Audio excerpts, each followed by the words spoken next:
Premier Lig'in 16. haftasını analiz etmemiz için bize harika bir kaynak seti göndermişsin.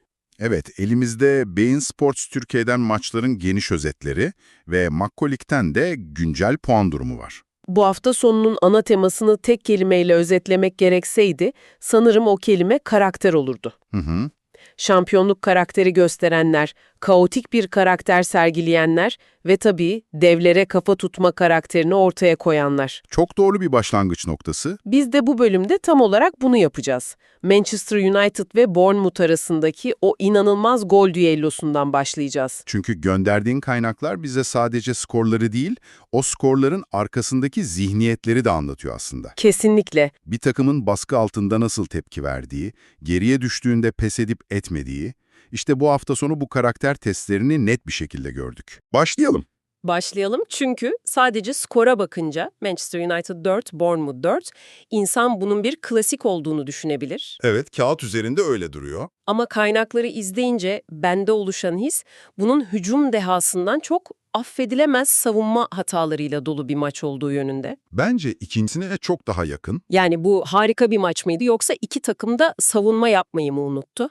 Şöyle söyleyeyim, bu 4-4'lük skor Manchester United'ın mevcut kimlik krizinin mükemmel bir özeti. Evet. Maçın içinde anlık parlamalar var. Bruno Fernandes'in o harika frikik golü gibi. Veya Kunya'nın bitiriciliği. Aynen, o anlar var. Ama takım olarak savunma yapma planları yokmuş gibi görünüyor. Hiç yokmuş gibi. Bournemouth'un attığı gollere bir baksana. Neredeyse tamamı United savunmasının yerleşim hatalarından geliyor. Mesela ikinci yarının başında 39 saniyede Evan Nilsson'un attığı gol. Yani Akıl alır gibi değil. Bir takım devre arasından bu kadar dağınık dönemez. kesinlikle dönemez. O golde ve Tavernier'in takımını 3-2 öne geçiren golünde orta sahayla savunma arasında inanılmaz boşluklar vardı. Evet, resmen otoban gibiydi. Bournemouth'lu oyuncular ceza sahası yayında topu alıp rahatça şut çekebildiler. Bu inanılır gibi değil. United maçı 4-3'e getirdiğinde bile yani o coşkuyla bile maçı tutamadılar. İşte o nokta çok kritik. 4-3 öne geçtikten sonra oyunu soğutman, tempoyu düşürmen gerekir. Tabii ki. Onlarsa aynı kaos düzeninde devam ettiler ve 84. dakikada Grujić'in attığı golle cezalandırıldılar. Bu sadece kaybedilen 2 puan değil yani. Değil. Bu bir semptom. United'ın ne hücum takımı ne de savunma takımı olabildiğini gösteren bir semptom. Bournemouth ise Bournemouth ise bu deplasmandan aldığı bir puanla ne kadar inatçı ve organize bir takım olduğunu kanıtladı. Geri düşmelerine rağmen hiç kopmadılar oyundan. Old Trafford'daki bu karakter karmaşasını geride bırakıp Londra'ya şampiyonluk karakterinin sergilendiği maçlara geçelim o zaman.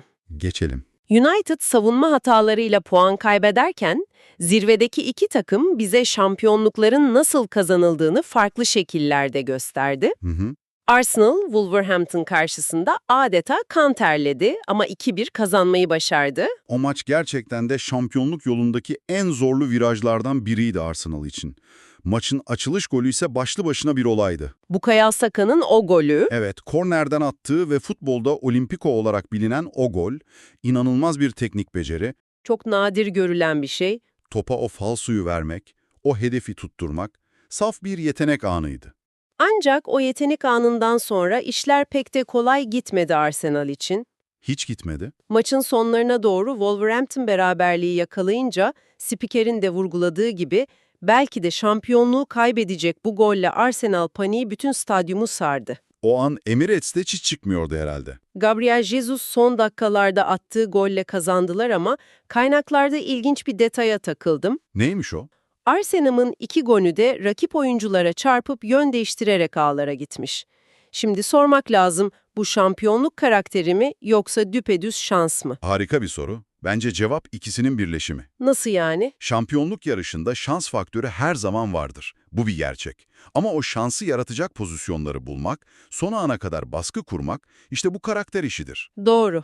Evet, goller şanslı olabilir ama Arsenal o şansı tırnaklarıyla kazıyarak yarattı. Ama bu sürdürülebilir bir model değil mi? Her hafta böyle kazanamazsın. İşte orası doğru. Her hafta bu kadar zorlanarak kazanamazsınız. Özellikle de en yakın takipçiniz bu kadar rahat galibiyetler alırken. Manchester City'den bahsediyoruz. Aynen öyle. Onlar Crystal Palace deplasmanda hiç zorlanmadan 3-0'lık net bir skorla kazandılar. Çok rahat bir galibiyetti. Erling Haaland yine sahnedeydi. Biri penaltıdan 2 gol.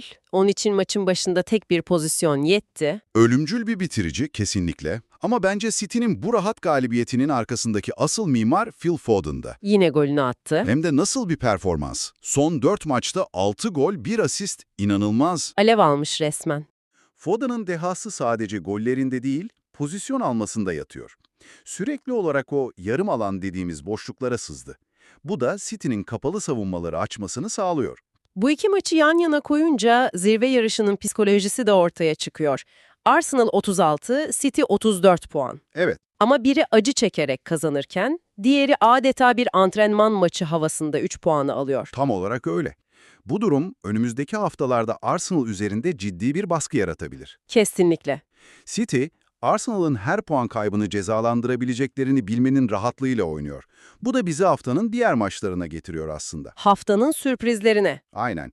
Çünkü sadece zirvedekiler değil, alt sıralardaki bazı takımlarda inanılmaz bir meydan okuma karakteri sergiledi. Kesinlikle. Haftanın en büyük şoklarından biri herhalde Nottingham Forest'tan geldi. Hem de nasıl bir şok. Kendi evlerinde Tottenham'ı 3-0 gibi ezici bir skorla yendiler. Hudson-Odoi'nin performansı. İnanılmazdı. Attığı 2 golden ikincisi spikerin de dediği gibi olağanüstü bir goldü. O topu alıp içeri kat etmesi ve o plase. Saf estetik. Bu sadece bir galibiyet değil, aynı zamanda taktiksel bir zaferdi. Forest, Tottenham'ın hücum gücünü çok iyi analiz etmiş. Doğru. Pas kanallarını kapatıp hızlı hücumlarla cezalandırmışlar.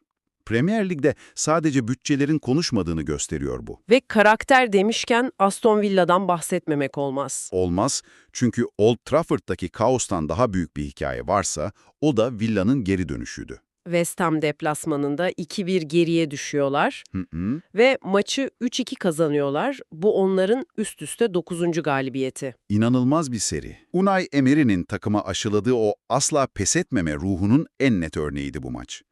Geriye düştüklerinde bile disiplinden kopmadılar. Emery'nin ikinci yarıdaki hamlesi de maçı getirdi. Kesinlikle. Oyuna sürdüğü Morgan Rodgers'ın 2 golle maçı çevirmesi tesadüf değil. Villa artık sadece iyi bir takım değil, kazanma alışkanlığına sahip bir ekip. Bir de tutkunun ve aidiyetin karakterini gördüğümüz bir maç vardı. Sunderland-Newcastle derbisi. O derbilerin derbisi. Gerilimi çok yüksek bir mücadeleydi ve Sunderland, Woltemed'in kendi kalesine attığı tek golle 1-0 kazandı. O anki atmosfer, Maçı anlatan spikerin söylediği gibi, tribünler için golü kimin attığının zerre önemi yoktu. önemli olan tek şey zaferdi. Bu tür galibiyetler 3 puandan çok daha fazlasını verir bir takıma. Moral, özgüven. Diğer yandan Liverpool ve Chelsea de haftayı kayıpsız geçti. Evet, onlar da kendi istikrarlı karakterlerini oturtmaya çalışan takımlar. Liverpool, Brighton'ı Ekitike'nin golleriyle 2-0 yendi. Chelsea de Everton'ı ilk yarıda bulduğu gollerle geçti ve ilk dörtteki yerini korudu. Bunlar profesyonel galibiyetlerdi. Bütün bu sonuçlar Makolik'ten aldığımız puan tablosuna yansıdığında ortaya çok daha ilginç bir fotoğraf çıkıyor. Kesinlikle. Tabloya baktığımızda hikayeyi daha net görüyoruz. Zirvede Arsenal 36, City 34. Bu bildiğimiz yarış. Ama hemen arkalarında 33 puanla sessiz ve derinden gelen Aston Villa var. Artık onları bir sürpriz olarak göremeyiz. Ciddi bir tehdit. Kesinlikle. Chelsea ise 28 puanla 4. sırada. Asıl ilginç olan yerlerden biri de bence tablonun ortası. Orası tam bir kazan. Hı hı. Crystal Palace, Manchester United, Liverpool ve Sunderland. 4 takımın da 26'şar puanı var. Ama hepsi tamamen farklı yörüngelerde ilerliyor değil mi? Liverpool potansiyelinin altında hissederken Sunderland beklentilerin çok üzerinde. Aynen öyle. Asıl hikaye belki de bu takımların sezonunu nerede bitireceğinde yatıyor. Çok doğru bir nokta. Ve tablonun en altına indiğimizde ise bir hayatta kalma mücadelesi görüyoruz. West Ham 13, Burnley 10 puanda. Ama en dipte 2 puanla Wolverhampton var. Onların durumu sadece kötü bir gidişat değil, daha derin bir krizin habercisi gibi. Kaynaklardaki tabloya bakınca durumun vehameti ortaya çıkıyor. 16 maç, 0 galibiyet. Sadece 2 beraberlikleri var. Ve attıkları sadece 9 golle ligin en kötü hücum takımı konumundalar. Bu sadece bir form düşüklüğü olamaz. Olamaz. Bu yapısal bir krize işaret ediyor. Sadece gol atamamak değil, pozisyon bile üretememek gibi temel sorunlar var gibi. Gerçekten dolu dolu bir haftayı geride bıraktık. Old Trafford'daki o gol yağmurundan, zirve yarışındaki güç gösterilerine ve Aston Villa gibi takımların başkaldırılarına. Premier Lig'in neden bu kadar sevildiğini bir kez daha anladık. Aynen öyle. Sana üzerinde düşüneceğin son bir nokta bırakayım. Bırak bakalım. Herkes Arsenal ve Manchester City'nin şampiyonluk yarışını konuşuyor, bu doğal. Evet. Ama Aston Villa, kimse onlardan bahsetmezken üst üste 9. maçını kazandı ve liderin sadece 3 puan gerisine geldi. Evet, inanılmaz. Asıl soru şu: Unai Emre'nin takımı bu iki devin arasından sıyrılıp şampiyonluk için 3. ve ciddi bir aday olabilir mi? Yoksa bu sadece fikstür zorlaştığında sona erecek bir rüyadan mı ibaret? İşte bu sorunun cevabını önümüzdeki haftalar verecek.